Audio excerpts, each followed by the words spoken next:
Moolah Gang. So apparently 2 guys from Front Street and Gyro City Lil Mikey got killed all in the same 24-hour span.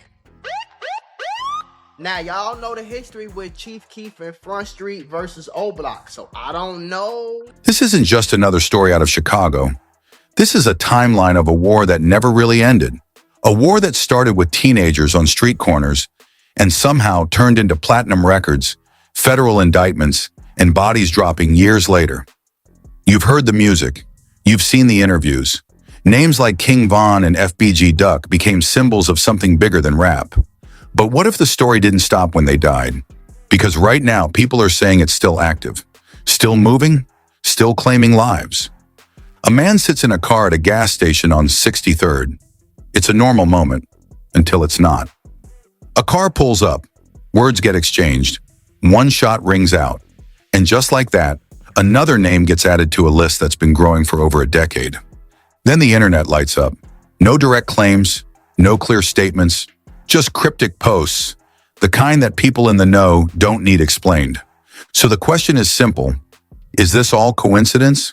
Or is this the same cycle continuing, just with new names, same streets, and no real ending in sight? To really understand how everything connects, you have to go all the way back before the music, before the fame, before millions of people around the world even knew these names. Because what people see today as rap beef didn't start in a studio. It started in the streets between kids who grew up just blocks away from each other. On one side, you had Parkway Gardens, later known to the world as O Block. This is where King Von came from. On the other side, just a short distance away, you had 63rd Street, STL, Tookaville, Gyro City, areas tied to names like FBG Duck. To outsiders, it might look like separate worlds, but in reality, these were neighborhoods that existed right next to each other. Same schools, same environment, same struggles, and that's what makes this situation different. This wasn't strangers going at each other.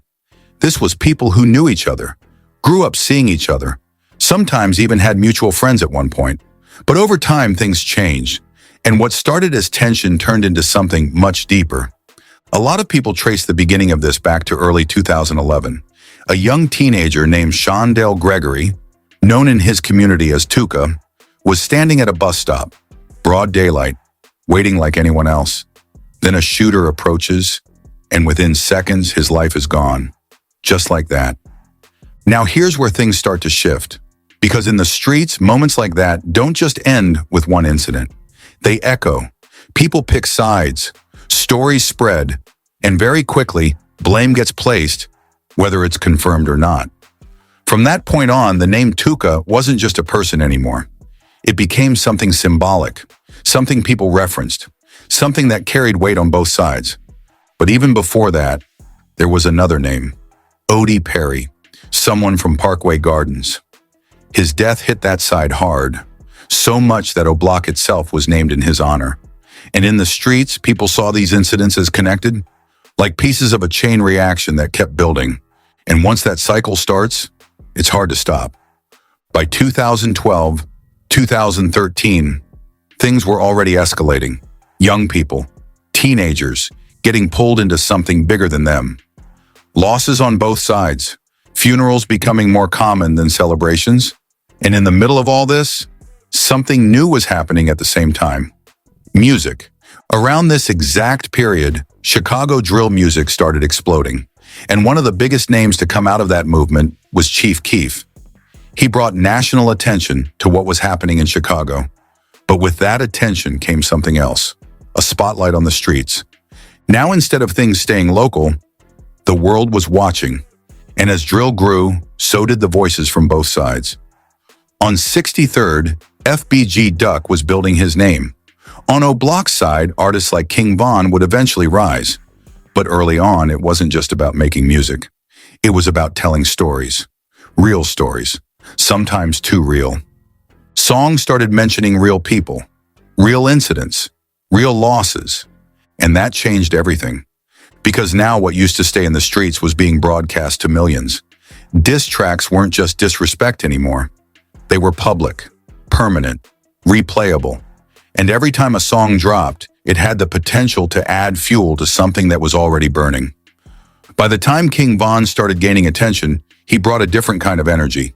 His storytelling style made listeners feel like they were right there, like they were watching everything unfold in real time. He wasn't just rapping, he was narrating. And the more detailed the stories got, the more people paid attention. At the same time, FBG Duck was doing his own thing, building momentum in his own lane. Tracks like Slide started getting serious numbers, and it looked like he might actually break through to a wider audience. So now you had something rare, two sides of the same conflict, both producing artists with real potential to make it out. But the streets don't always follow the same path as music. Behind the scenes, the tension never went away. If anything, it got stronger. Social media made it even more visible. People weren't just dropping music. They were posting, reacting, sending messages without saying things directly. And for people who understood the context, those messages were loud. Then comes one of the biggest turning points. In 2019, King Von drops Took Her to the O. On the surface, it's just another song. But if you know the background, you know it's deeper than that. The storytelling, the references, the visuals, everything pointed toward real-life tensions. And this is where things start crossing into dangerous territory. Because now it's not just music reflecting reality, it's influencing it.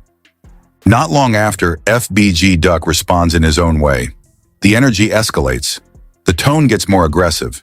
And at this point, millions of people are watching from the outside, treating it like entertainment. While for the people involved, it's real life, real consequences, real risks. By 2020, everything reaches a breaking point.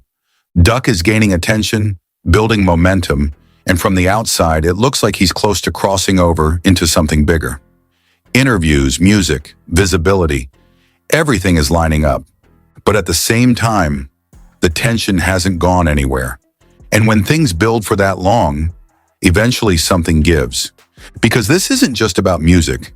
It's not just about who's trending or who's winning in streams. It's about years of history, loss, and unresolved conflict stacking on top of each other. And when that pressure hits its limit, the outcome is rarely peaceful. What happens next doesn't just affect the people directly involved. It changes everything. The streets, the music, the way the entire world looks at this situation. Because once that line gets crossed, there's no going back. By the time 2020 hits, everything is already at a boiling point. Years of tension, music going back and forth, names being mentioned, losses stacking up. It's all been building towards something. And when pressure builds like that for long enough, it doesn't just fade away, it explodes. That summer, FBG Duck drops one of the most talked about tracks of his career. The energy is different. The tone is direct. It's not subtle. It's confrontational. He names names. He brings up the past. And in a culture where respect and reputation mean everything, that kind of move doesn't go unnoticed. People online react instantly. Millions of views. Comments going crazy. Some see it as music. Others see it as something much deeper. Because when you understand the history behind it, you realize this isn't just a song, it's a statement. And then, just days later, everything changes. In the middle of the afternoon, in one of the most high-end shopping areas in downtown Chicago, something happens that shocks not just the city, but the entire country. FBG Duck is out shopping. Daytime, busy streets, regular people walking around. It's the last place anyone expects something like this to go down. Then suddenly, chaos. Shots ring out, multiple shooters, broad daylight, in a place where people usually feel safe. Within seconds, it's over. But the impact is immediate. News spreads fast. Social media explodes. And just like that, one of the most recognizable voices from 63rd is gone. The murder of FBG Duck becomes one of the most talked about cases in the city, not just because of who he was, but because of where and how it happened. This wasn't hidden. This wasn't in the shadows. This was public. And when something like that happens in broad daylight, it brings a different kind of attention. Federal attention. Investigators start digging deeper. This isn't treated like an isolated incident. It's looked at as part of something bigger. Patterns, connections, movements. Everything starts getting analyzed. And this is where things shift again, because now it's not just the streets watching, it's the system. Over time, multiple people get charged in connection with the case. The narrative moves from speculation to courtroom arguments. Evidence gets presented, timelines get built, and eventually convictions follow. The streets feel it. O-Block feels it. Because suddenly, this isn't just about losses anymore. It's about people being taken off the streets, facing life sentences. At the same time, something else is happening. Right after Duck's death, King Von is rising faster than ever. His name is everywhere. His music is blowing up. Interviews, features, millions of streams. Everything is going up. From the outside, it looks like he's reaching the peak of his career. His project Welcome to O-Block drops not long after, and it makes serious noise. Fans connect with his storytelling, his presence, his authenticity. He becomes one of the faces of Chicago drill for a new generation. And for a moment, it feels like he made it out. But sometimes the past doesn't stay in the past. Just a few months later, in November 2020, everything takes another sudden turn. This time, it's not in Chicago, it's in Atlanta. Outside a nightclub, tensions rise between two groups. What starts as an argument quickly escalates, and within moments, shots are fired. In the chaos, King Von is hit. He's rushed to the hospital, but he doesn't survive. The death of King Von sends shockwaves through the entire music industry. Fans, artists, everyone reacts. Because just like that, another major figure is gone. And here's the part that hits different. This situation had nothing to do with the Chicago conflict. After everything he had been through, everything he survived back home, it ends somewhere else, in a completely separate situation. And that's what makes it even more tragic. Because it shows something deeper. When you live in that kind of environment for so long, the risks don't just disappear when you leave. The mindset, the tension, the reactions, they follow. Now both sides have taken major losses. 63rd lost FBG Duck, their biggest voice at the time. O-Block lost King Von, their storyteller, their rising star. And at that point, you would think, maybe things slow down. Maybe after losing so much, people step back. But that's not how cycles like this work. Because while the headlines move on, the streets don't. After Von's death, the legal situation around Duck's case continues to unfold. Federal prosecutors build their case. More details come out, and eventually multiple individuals are found guilty. For O-Block, it's another major hit. Not just emotionally, but structurally. People are gone, locked up, facing life. At the same time, Lil Durk, someone closely connected to Von and O-Block, is dealing with his own legal pressures. The spotlight stays on that side, not just musically, but legally. And through all of this, 63rd is still there, still existing, still carrying its own losses, still dealing with everything that came before. Years pass, but the history doesn't disappear, because situations like this don't have a clear ending. There's no official moment where it's declared over. No agreement, no resolution. It just continues, sometimes loudly, sometimes quietly. And that's what makes what happens next feel so heavy. Because after everything, after the deaths, the trials, the convictions, the fame, the losses, people start believing maybe the worst is already behind. Maybe enough has happened. Maybe it slows down. But then, something else happens. And suddenly it feels like none of it ever really stopped. By 2026, you would think after everything that already happened, things would have slowed down. Too many losses, too many people gone, too many lives changed forever. From the outside looking in, it feels like there's no way the same cycle could still be active after all these years. But the reality is, cycles like this don't just end on their own. They fade, they quiet down, but underneath, the tension is still there. And sometimes all it takes is one moment for everything to come back to the surface. March 27th, 2026. 63rd and Drexel. A regular day, at least on the surface. Cars passing, people moving around. Nothing out of the ordinary. And then, in a matter of seconds, everything changes. A man is sitting in a car at a gas station. 29 years old, known in the area, someone who had already lived through years of what the streets can bring. This isn't somebody unfamiliar with the environment. This is someone who understood it. Then a vehicle pulls up. Two men step out. There's an exchange. Words being said. Tension building in real time. Nobody recording. No music playing in the background. Just real life unfolding. And then a single shot. Direct. Close range. Just like that. It's over. The man in the car is hit in the chest. Emergency response moves fast. He's rushed to the hospital, but he doesn't make it. Another name added to a list that's been building for over a decade. Now here's where things start to feel familiar again, because it's not just the incident itself.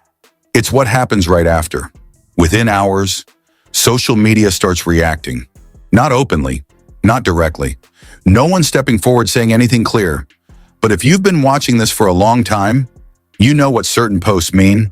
Cryptic messages, subtle captions, emojis that don't look like much to outsiders, but carry weight to people who understand the context. It's that same pattern. No confirmation, but no denial either. And that's what keeps the cycle going in a different way. Because now, even without official statements, narratives start forming instantly. People start connecting dots. Assumptions get made. Sides get taken. And the truth is, most of the time, the full story never even comes out publicly. Because cases like this, they don't always get solved. Statistically, a large number of homicide cases in Chicago never lead to charges. And when you look at areas where trust in law enforcement is low, that number becomes even more significant. Witnesses don't speak, people don't cooperate, and it's not always about loyalty. Sometimes it's about fear. Because in environments like that, being seen talking can come with consequences. So what happens? Investigations slow down. Evidence becomes harder to piece together. And over time, cases go cold. Not because nobody cares, but because the system doesn't always have what it needs to move forward. And while that's happening on one side, something else is happening on the other. Life continues, music continues, social media continues. The world keeps moving, even when situations like this remain unresolved. But for the people directly connected, nothing really moves on.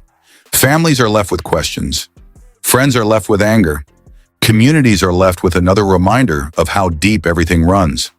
And this is the part that often gets overlooked. Because from the outside, it's easy to see this as entertainment. Stories, music, content. But in reality, every name in these situations represents a real person. Real family, real history. And when you look at the bigger picture, it starts to feel less like isolated incidents and more like a cycle that keeps repeating itself. Think about it. It starts with one loss, then another. Then retaliation becomes a possibility, then another response. And before you know it, years have passed and the original reason doesn't even matter anymore. It just continues because it's already in motion. And that's what makes this situation so complicated. Because there's no clear finish line, no official ending. Even after losing figures like King Von and FBG Duck, the names might change, but the pattern stays the same. Different people, same streets, same energy. And that leads to the biggest question of all. Does it ever actually stop? Or does it just keep going until there's nobody left connected to how it started? Because when something lasts this long, it becomes part of the environment itself. New generations grow up seeing it, hearing about it, understanding it in their own way. And even if they weren't there at the beginning, they inherit the weight of everything that came before. That's how cycles continue, not because people necessarily want them to, but because they never fully ended in the first place. And situations like what just happened on 63rd, they don't just exist on their own. They're part of a much bigger timeline, a timeline that goes back over a decade, a timeline filled with moments that changed everything for the people involved, but never fully brought closure. So now, here we are again. Another incident, another wave of reactions, another moment where people are trying to figure out what really happened and what it means moving forward.